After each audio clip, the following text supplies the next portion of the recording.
नमस्कार। शेष क्लासेस में आप सबका स्वागत दोस्तों। चैनल पे पहली बार विजिट करा तो चैनल को सब्सक्राइब करने के साथ साथ बेल आइकन पर प्रेस करना ना भूलें।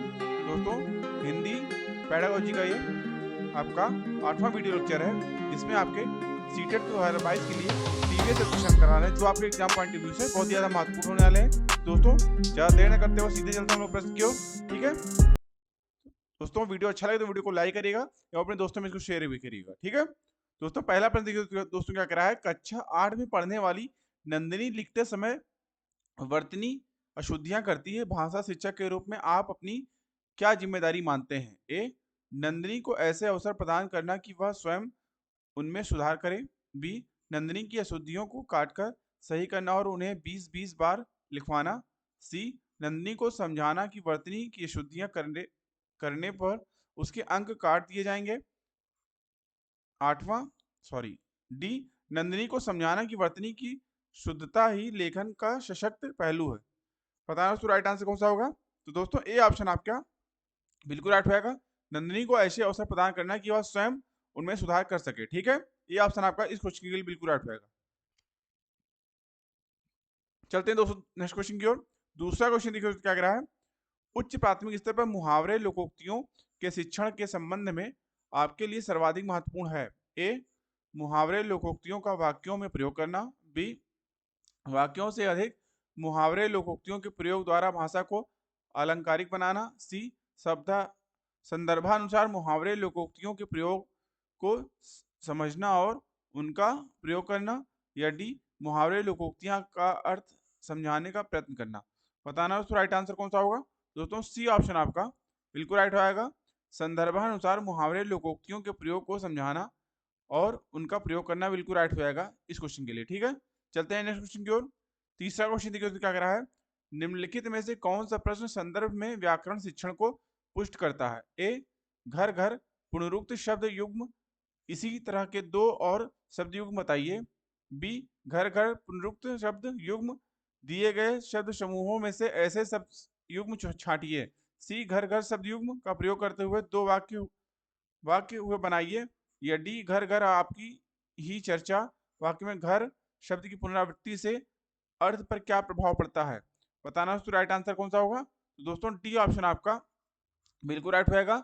घर घर आपकी चर्चा है वाक्य में घर शब्द की पुनरावृत्ति से अर्थ पर क्या प्रभाव पड़ता है, बिल्कुल राइट आंसर होगा इस क्वेश्चन के लिए। ठीक है, ठीक है दोस्तों, चलते हैं नेक्स्ट क्वेश्चन की ओर। चौथा क्वेश्चन देखिए तो क्या कह रहा है।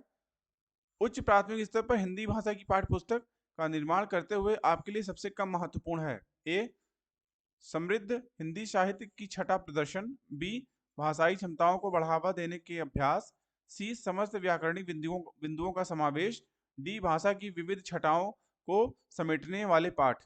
बताना दोस्तों राइट आंसर कौन सा होगा? तो दोस्तों सी ऑप्शन आपका बिल्कुल राइट होगा। समस्त व्याकरणिक बिंदुओं का समावेश बिल्कुल राइट होगा इस क्वेश्चन के लिए। ठीक है, चलते हैं नेक्स्ट क्वेश्चन की ओर। पांचवा क्वेश्चन देखिए दोस्तों क्या कह रहा है। किसी रचना के बारे में स्वतंत्र राय बनाने का आत्मविश्वास विकसित करने के लिए आवश्यक है। ए, कवि और कविता बोध। बी, साहित्य बोध और ऐतिहासिक बोध। सी, साहित्य बोध और छंद बोध। या डी, भाषा बोध और साहित्य बोध। बताना दोस्तों राइट आंसर कौन सा होगा? दोस्तों डी ऑप्शन आपका बिल्कुल राइट होगा, भाषा बोध और साहित्य बोध। दोस्तों किसी रचना के बारे में स्वतंत्र राय बनाने का आत्मविश्वास विकसित करने के लिए भाषा बोध और साहित्य बोध का होना अति आवश्यक है। अगर किसी आलोचक या समालोचक को भाषा तथा साहित्य का ज्ञान नहीं होगा तो वह किसी रचना के संदर्भ में अपनी प्रतिक्रिया नहीं दे पाएगा। इस हिसाब से डी ऑप्शन इस क्वेश्चन के बिल्कुल राइट होगा। चलते हैं नेक्स्ट क्वेश्चन की ओर। छठा क्वेश्चन देखिए क्या कर रहा है। बच्चों के लिए अतिरिक्त पठन सामग्री क्यों विकसित की जाती है? ए, पढ़ने में रुचि जगाने एवं भाषा ज्ञान में वृद्धि के लिए। बी, पढ़ने में रुचि जगाने एवं सामान्य ज्ञान में वृद्धि के लिए। सी, भाषा ज्ञान बढ़ाने एवं साहित्यकारों में रुचि जगाने के लिए। या डी, भाषा ज्ञान बढ़ाने और सामान्य ज्ञान में रुचि जगाने के लिए। बताना दोस्तों राइट आंसर कौन सा होगा? तो दोस्तों इस क्वेश्चन के लिए आपका ए ऑप्शन बिल्कुल राइट होगा, पढ़ने में रुचि जगाने एवं भाषा ज्ञान में वृद्धि के लिए बिल्कुल राइट आंसर होगा इस क्वेश्चन के लिए। ठीक है, चलते हैं नेक्स्ट क्वेश्चन की ओर। सातवां क्वेश्चन देखो तो क्या कह रहा है। उच्च प्राथमिक स्तर पर भाषा शिक्षण का एक महत्वपूर्ण उद्देश्य है।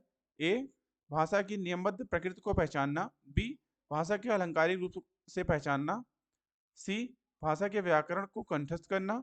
या डी, साहित्य विधाओं में रचना करना, उद्देश्य भाषा की नियमबद्ध प्रकृति को पहचानना है। बताना दोस्तों राइट आंसर कौन सा होगा। तो दोस्तों ए ऑप्शन बिल्कुल राइट होगा इस क्वेश्चन के लिए। जब उच्च प्राथमिक स्तर पर भाषा शिक्षण का एक महत्वपूर्ण भाषा शिक्षण के द्वारा विद्यार्थियों में भाषा का उचित एवं नियमबद्ध तरीके से ज्ञान प्रदान किया जाता है, इस हिसाब से ये ऑप्शन इस क्वेश्चन के लिए बिल्कुल राइट होगा। चलते हैं नेक्स्ट क्वेश्चन की ओर। 8वां क्वेश्चन देखिए क्या कह रहा है। विभिन्न कार्य क्षेत्रों से जुड़ी प्रयुक्तियों से विद्यार्थियों को परिचित कराया जाना चाहिए। इस कथन में प्रयुक्ति से तात्पर्य है ए विभिन्न भाषा उदाहरण, बी विशिष्ट भाषा प्रयोग, सी भाषा के नियम, या डी शब्दों की व्युत्पत्ति। बताना दोस्तों राइट आंसर कौन सा होगा। तो दोस्तों बी ऑप्शन आपका बिल्कुल राइट होगा इस क्वेश्चन के लिए। प्रयुक्त एक विशिष्ट नियम का प्रयोग विधि का सूत्र या ट्रिक होती है जिससे विभिन्न कार्य क्षेत्रों के विद्यार्थी परिचित कराए जाते हैं ताकि वे विद्यार्थी भाषा के विभिन्न नियमों को सीख सकें। बी ऑप्शन आपका इस क्वेश्चन के बिल्कुल राइट होगा। चलते हैं नेक्स्ट क्वेश्चन की ओर। 9th क्वेश्चन देखिए तो क्या कह रहा है। भाषा शिक्षण की किस विधि में मातृभाषा को मध्यस्थ नहीं रखा जाता। ए व्याकरण विधि, बी सूत्र विधि, सी अनुवाद विधि, डी प्रत्यक्ष विधि। बताना तो राइट आंसर कौन सा होगा। तो दोस्तों डी ऑप्शन आपका बिल्कुल राइट होगा, प्रत्यक्ष विधि। भाषा शिक्षण की प्रत्यक्ष विधि में मातृभाषा को मध्यस्थ नहीं रखा जाता है, जबकि व्याकरण विधि, सूत्र विधि एवं अनुवाद विधि को भाषा शिक्षण की विधि में मातृभाषा के मध्यस्थ रखा जाता है। ठीक है, तो डी ऑप्शन आपका इस क्वेश्चन के लिए बिल्कुल राइट होगा। चलते हैं नेक्स्ट क्वेश्चन की ओर। 10th क्वेश्चन देखिए तो क्या कह रहा है। भाषा शिक्षण के संदर्भ में किसी शिक्षक के लिए सर्वाधिक महत्वपूर्ण है। ए पाठचर्या सहगामी क्रियाओं का आयोजन करना, बी भाषा प्रयोग के अधिक अवसर प्रदान करना, सी निर्धारित पाठ्यक्रम को पूरा करना, या डी परीक्षा का आयोजन करना।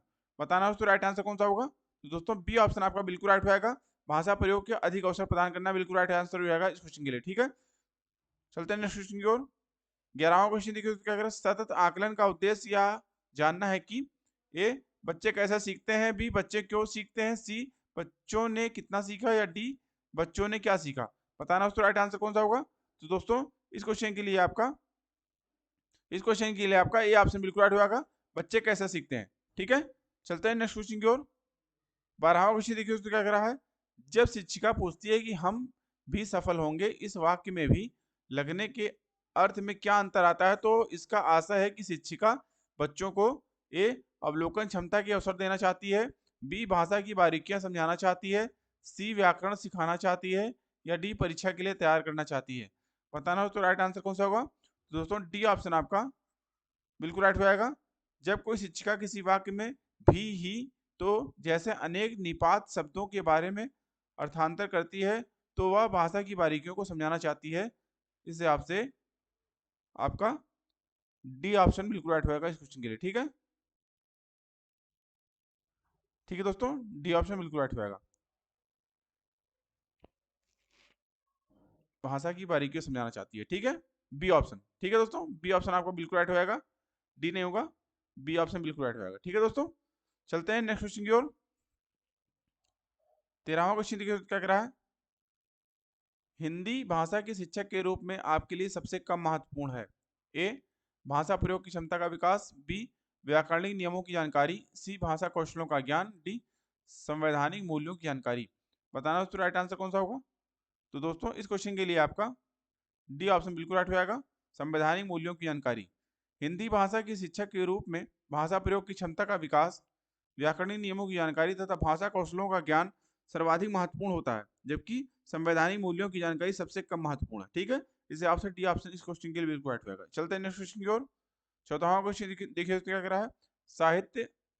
साहित्य की किस विधा के शिक्षण में सस्वर पठन सर्वाधिक अपेक्षित है। ए आत्मकथा, बी संस्मरण, सी एकांकी, डी जीवनी। बताना दोस्तों राइट आंसर कौन सा होगा। तो दोस्तों सी ऑप्शन आपका बिल्कुल राइट होगा, एकांकी। दोस्तों साहित्य में एकांकी विधा के शिक्षण में सस्वर पठन सर्वाधिक अपेक्षित है, क्योंकि एकांकी में कई पात्र होते हैं और प्रत्येक पात्र का भिन्न भिन्न किरदार होता है।